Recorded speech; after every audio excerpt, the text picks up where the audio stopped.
Mark, Iraj, hello, hi. How are you? It's a public holiday today, but we are still working because we're like that. We're orientated towards work and so on. Um, and it's definitively becoming winter, although we don't normally talk about the weather. How are you both? Well, let me say hello to what I might classify as my old university friend Diraj Abadian, we were at UCT together. And we Right. intersected, although we didn't, by both working for Standard Bank. Him as the group economist for Standard Bank. You subsequently went on to get a PhD, and now I think you do a lot of talking. I think government consults with you a lot. Well, you're world-renowned, but you are our economist in South Africa. It's such a pleasure to have you. Thanks for joining us, Raj. Okay. Thank you very much, Mark. I'm really delighted to have the old memories. Yeah, well, thanks a lot. I'll start off by saying it is Freedom Day, Tim. But, Okay. I was tempted into listening to Chris Christopherson's Me and Bobby McGee, where you might Right. remember the words of that, where he said, freedom's just another word for Word for nothing nothing left to lose.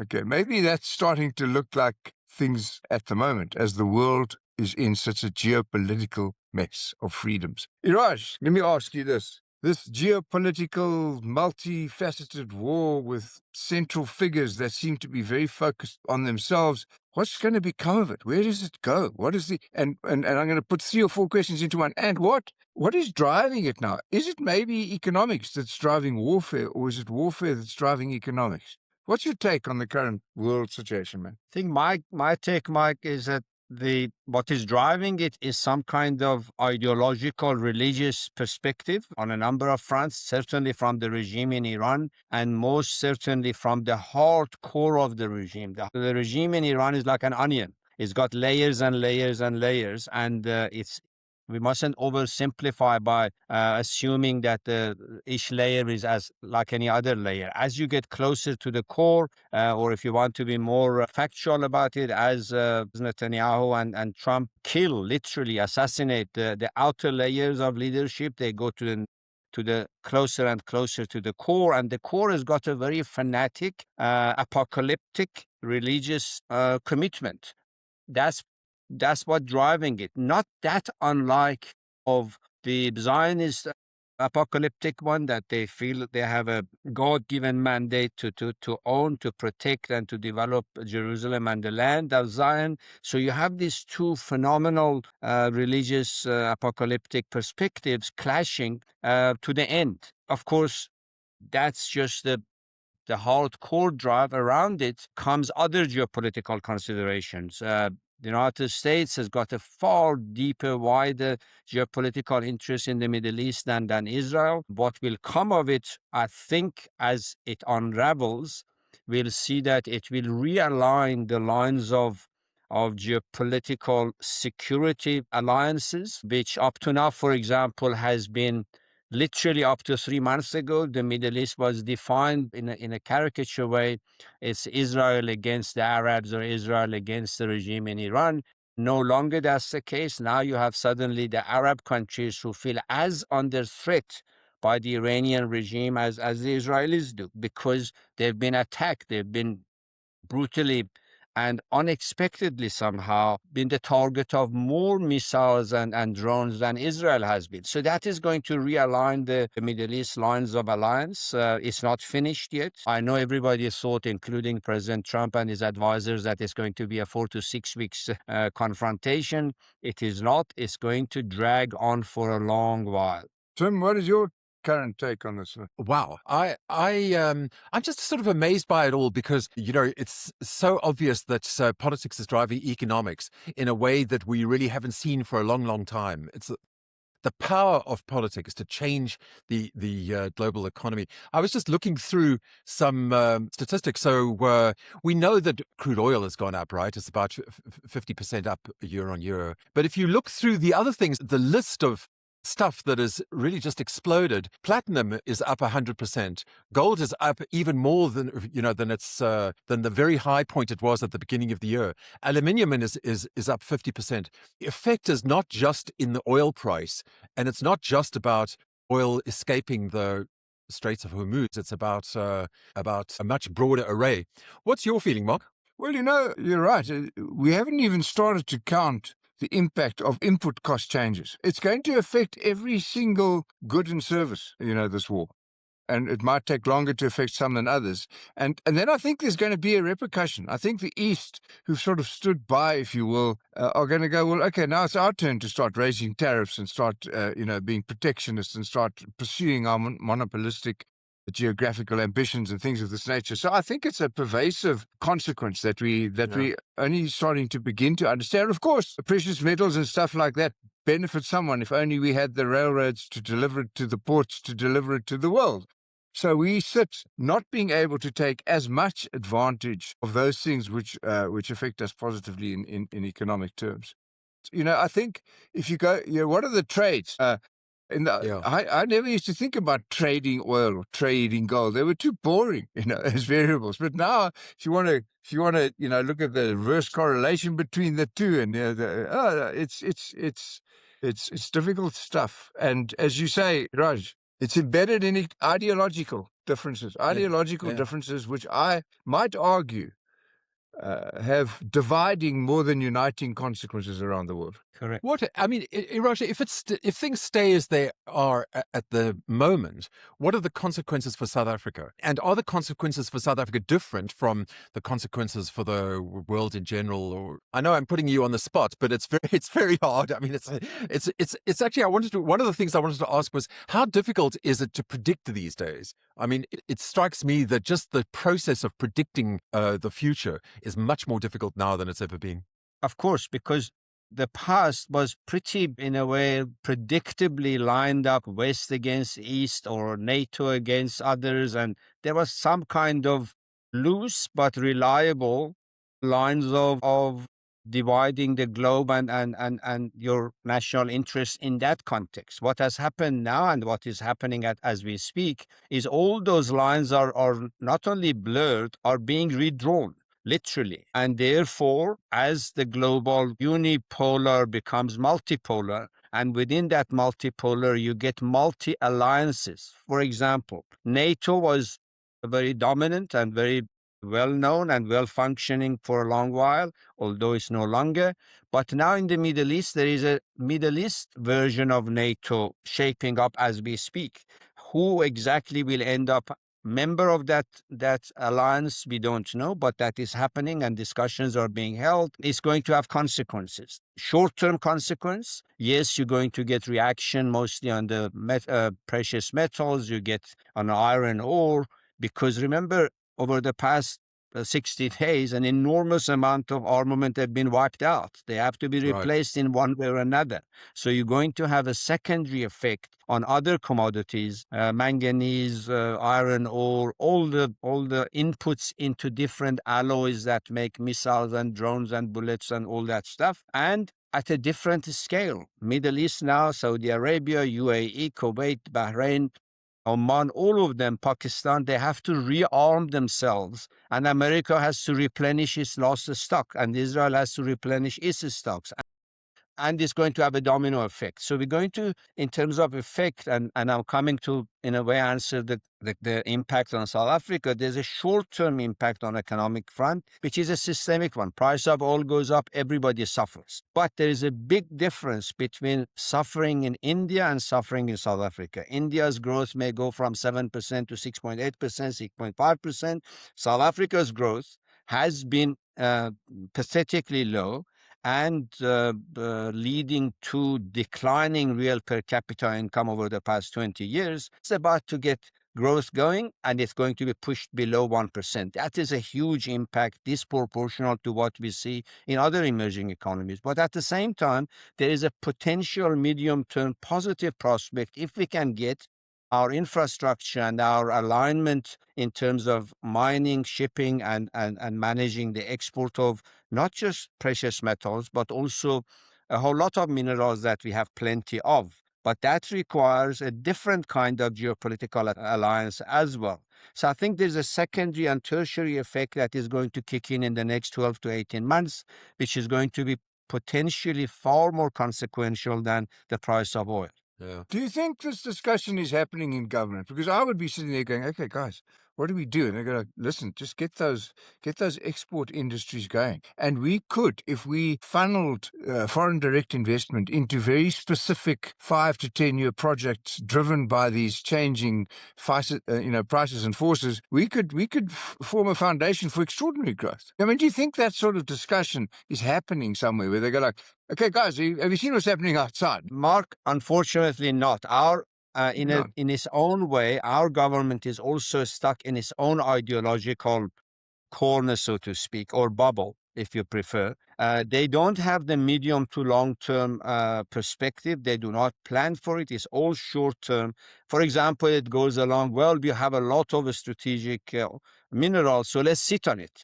Now, that's not the way to deal with it, as opposed to saying we have a lot of opportunities. Investors are lining up to find these resources, and we have plenty of, therefore, let's fast track our mineral certification, regulatory part, let's fast track our logistics for transportation, for export, accreditation, etc., etc. There is none of that happening. Yeah, let me jump in, Tim, and interrupt both of you by saying this. Isn't it the perfect time for us to start entering into long-term offtake agreements in these price scenarios? So we should forget about raising capital because it's expensive and we've got too much debt and our cost of capital is too high. But if we started looking at the full circle of economics, and we said, okay, let's enter into some forward sales and let's enter into some offtake agreements now when the prices suit us, and we can in that way raise capital to refurbish and rebuild and invest. Oh, I that's a would have great thought idea. that the time is ideal for such discussions. But Mark, if you want to have those kind of long-term, as I fully agree with you, but then you need to go all along the value chain. Transnet and its subsidiaries need to have a similar type of take or pay with the mining companies. The mining companies need to have a take or pay with their global clients. All of that then comes back at the end of the process to the ability and reliability of production. If I cannot get the Department of Minerals to give me whatever I need to have a 30, 40-year uninterrupted production capability, and I'm interrupted and disrupted by all kinds of intervention, then I cannot give Transnet and or other rail operators take or pay.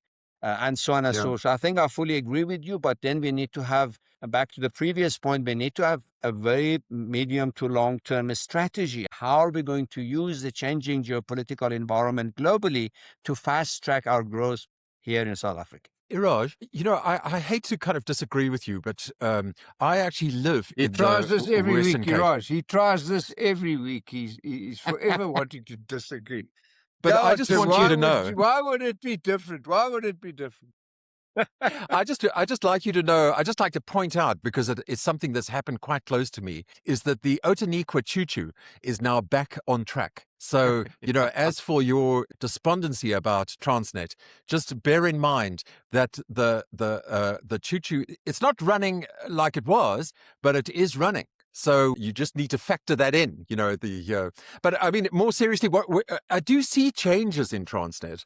Do you think they're just not big enough and not fast enough? Is that how Yeah, would you characterize them? I fully agree, Tim, that they've made progress, but where our economy is, we need to make sure that the needs of the economy are aligned and proportional to the speed with which and the scope within which we upgrade our operations. If you want to grow 0.5% to 1%, Transnet is doing well, and by the way, Eskom is doing well. But if you want to go from 1.5% to 4.5% to 5%, then you need to move much quicker, much faster, much wider, and deeper in terms of reform and in terms of the speed with which you move these things. So I think it's all relative to what your strategic objectives in terms of growth targets are.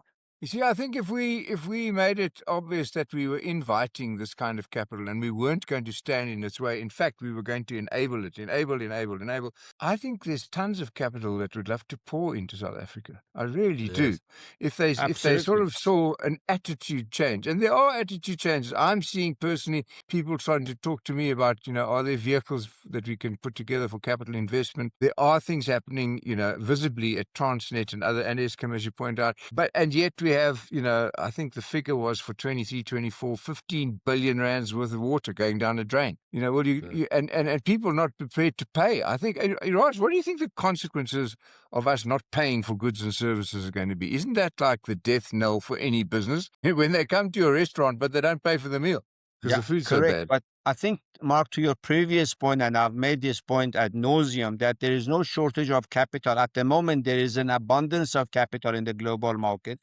And in terms of making the place inviting of capital, we don't have to go far. Look at India. India was 10 years ago very, very archaic, really mindset, not that different from South Africa, not friendly to foreign capital, always suspicious, ideologically almost antagonistic. Now, Prime Minister Modi comes in and flips that whole thing, and the rest is history. Growth has picked up, capital goes in, infrastructure gets upgraded, etc., etc. So we need to also learn from the experience of other countries. South Africa at the moment is stuck in a bubble of governance or misgovernance, which has different layers, not just corruption, but also incompetence, not just incompetence, but also inappropriate policies. And then, unfortunately, very unfortunately, the private sector is also silent, which by deduction, if you like, becomes a party to the crime, not by commission, but by omission. So I think we need to have a discourse in the country that there is a golden opportunity because of the changing geopolitical conditions that we can actually reset, rethink, and revive our economic growth. Can I just change the topic a little bit, but more or less along the same lines? And I just wanted to bring up this problem with South Africa's new AI policy, just because it's so funny, because it seems obvious that what's happened is South Africa put out a new policy for artificial intelligence. And of course, somebody used artificial intelligence to develop the policy. Not a terrible idea, I just like to say, but unfortunately, the AI made up a whole bunch of references. Now the policy has been withdrawn. So, I mean, this is a big embarrassment in a way for the DA, because the ministry concerned is the Ministry of Communications. It's Solly Malatsi's ministry. I mean, isn't this just so typical, though, of, kind of policy misunderstandings that are kind of misappropriations and so on? I mean, the thing about this AI policy was that it had proposed 7 new institutions. And I mean, just looking at that, say, only a self-serving AI would suggest that AI should have 7 new bureaucratic things. I mean, wasn't that a red flag right from the start? Do you have any thoughts on this kind of weird, strange little anomaly? My view, Tim, is that really 2 points here. One is that the days that governments were able to govern on their own with their internal capabilities, how good or how otherwise they may have been, is long gone. No government on the planet can That's govern so true. by itself. So Yes. the center of power, the center of intellectual and intelligence, even in security terms, has shifted. And yet many governments think that they've got everything in their national security or CIA or MI6 or whatever. They don't, and less so in South Africa and in emerging economies. So to the extent that the government is not prepared to, or is not prone to, or willing to participate or to engage the private sector, centers of whether it's AI policy, whether it's infrastructure finance, doesn't matter. It's the same syndrome. The same problem is that governments think they can do it themselves. And then, of course, on top of it, you get all kinds of financial and other alliance. But even if you put that aside, my view is that government needs to acknowledge that it cannot govern on itself. It's got to get the private sector involved, and especially so when there is no obvious or hidden self-interest or abuse of participation. And that is really the heart of the problem. We need to move to a government that learns from its mistakes and embraces the new dispensation in the geopolitical as well as technological arena. And it's Right. very different from a lot of us were born into 20 or 30 or longer years ago. Yeah, I mean, yeah. this AI thing is fascinating because the day we lose the experts that can discern between an AI-generated document and a document of original thought, we are lost to the robots, okay? And I mean, I've experienced this myself. People have sent me things in fields where I would be regarded as an expert, and it doesn't take you half a page to go, who wrote this? Okay, it's rubbish.